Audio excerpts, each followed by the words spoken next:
Lexi here with Talk Aesthetics. I'm one of the medical estheticians at El Paso Cosmetic Surgery. I'm Faith. I'm one of the nurse injectors here at El Paso Cosmetic. I'm the newest injector. It's our first time doing a podcast, so excuse the nerves. This is my partner in crime. Actually, I guess I'll start off with, because I had a treatment with Ashley today. Oh, yeah. What does glow mean to you? Because I put her on a skincare routine. I thought her skin looked good. Like, it looked very luminous, very dewy, which is my type of thing. Yeah. But to her, she looked oily. So what does glowy mean to you? I think it's the same as yourself, where it's like dewy, hydrated. Honestly, kind of looks oily. Like a little wet look? Yeah. And I've had to learn this because, like, when I started treating, I would give everyone the wet look, but not everybody loves the wet look. Yeah. So I'm like, okay. And that's where our new sunscreen, Invisible Physical Fusion, comes into play. I put it on her skin today because it leaves you hydrated, but it doesn't leave you looking wet if that's not your jam. Yeah. I prefer looking like a glazed donut. That's just me.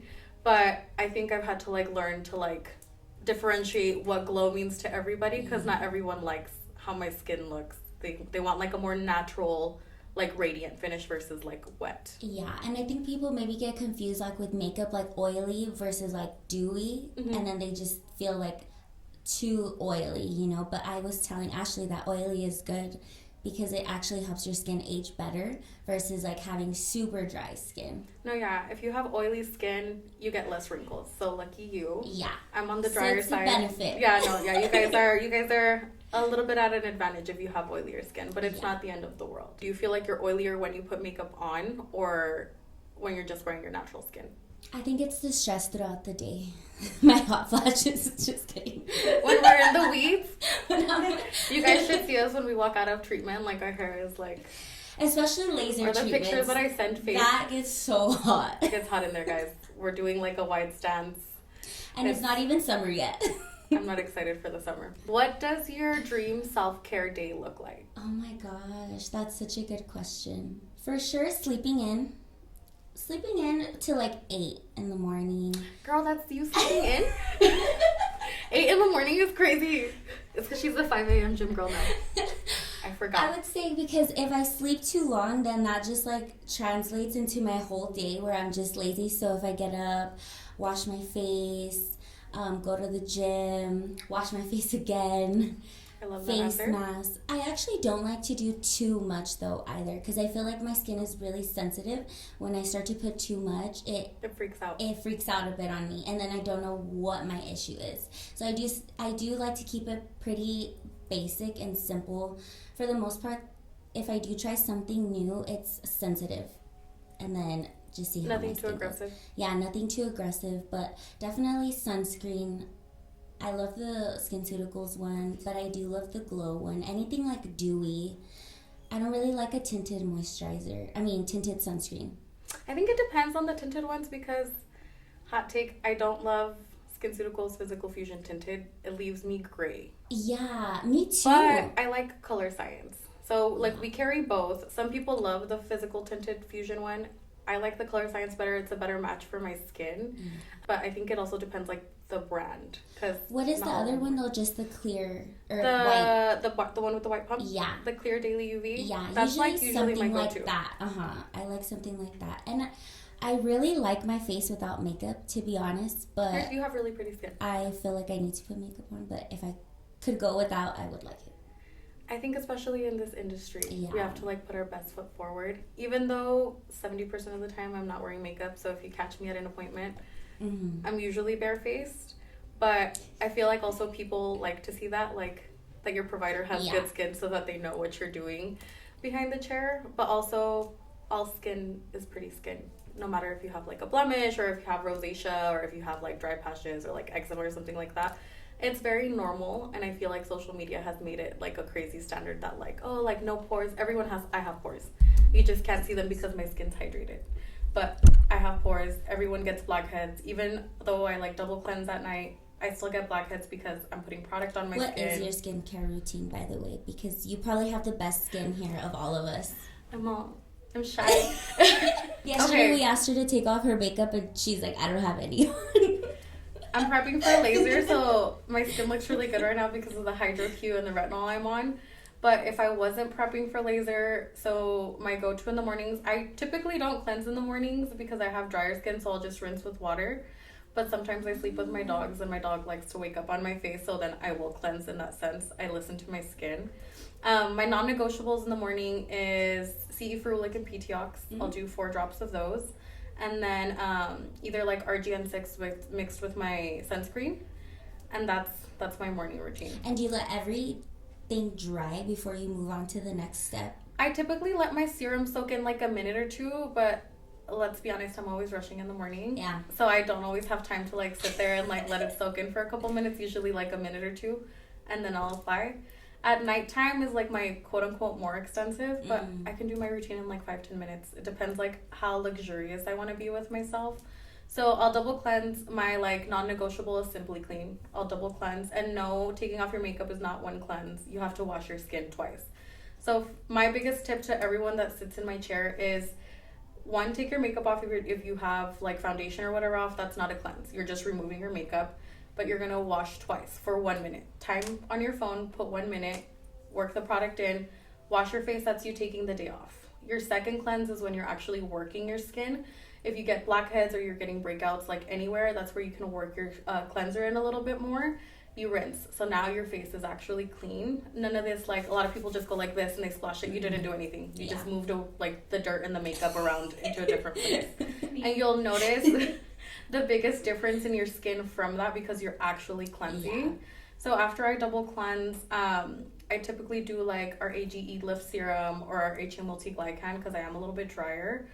I don't do exfoliation a lot because I am on the drier side, but sometimes I'll do a blemish and age because, like I said, blackheads because of makeup and product buildup. Or if I'm not doing blemish and age, I'm doing our Glycolic 10 Renew Overnight. I typically don't do retinols. Probably should, but I just don't feel like my skin needs them right now. They're really aggressive.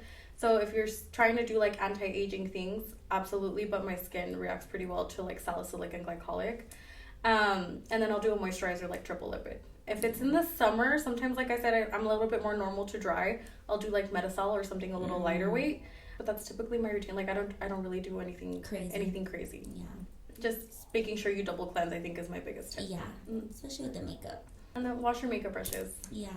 At least every 3 weeks. I'm not the best at it. I will just buy new ones, but like every 2 to 3 weeks, you should be washing your makeup. And washing your sheets. Please wash your sheets.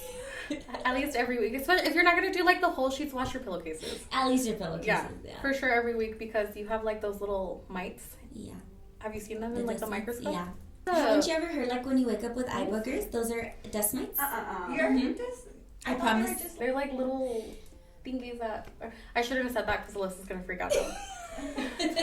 Alyssa's a hypochondriac. Where's the hug? Pretend you did not hear that.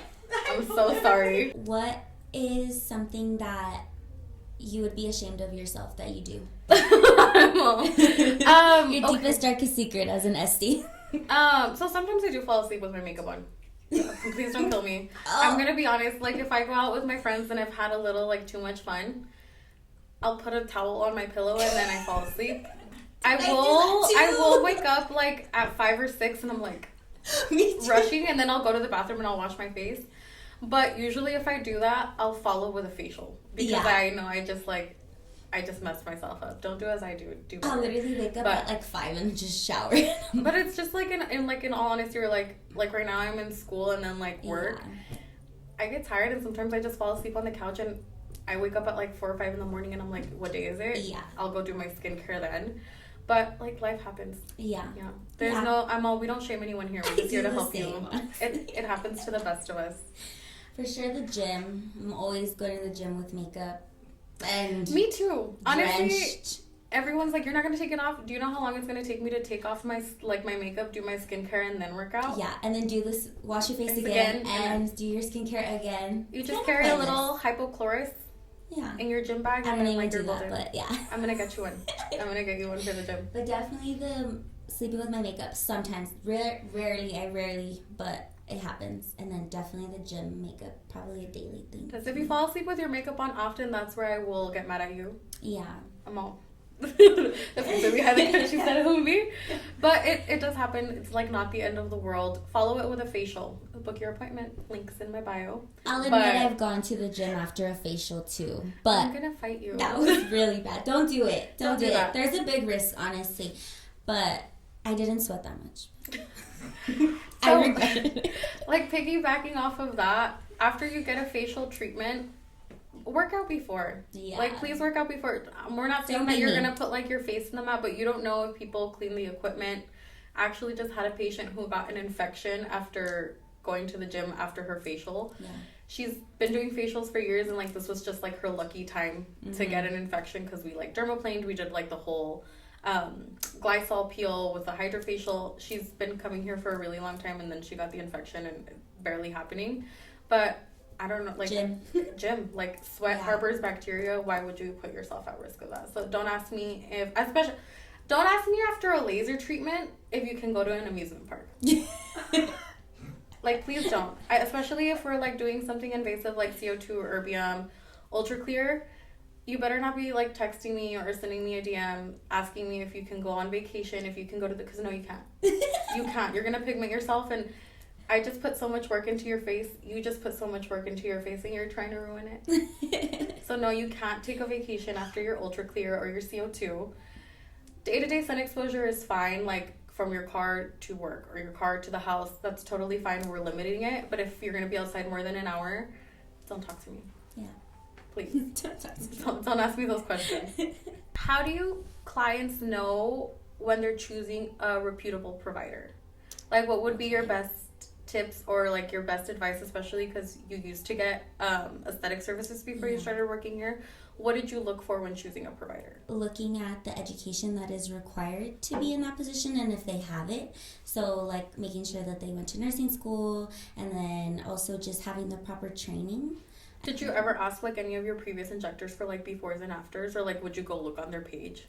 No, I think I was just drawn to this place because I've always gone here. Even before I worked here, I've always come to El Paso Cosmetic just because of the reputation for one, and then I had friends that would come here as well.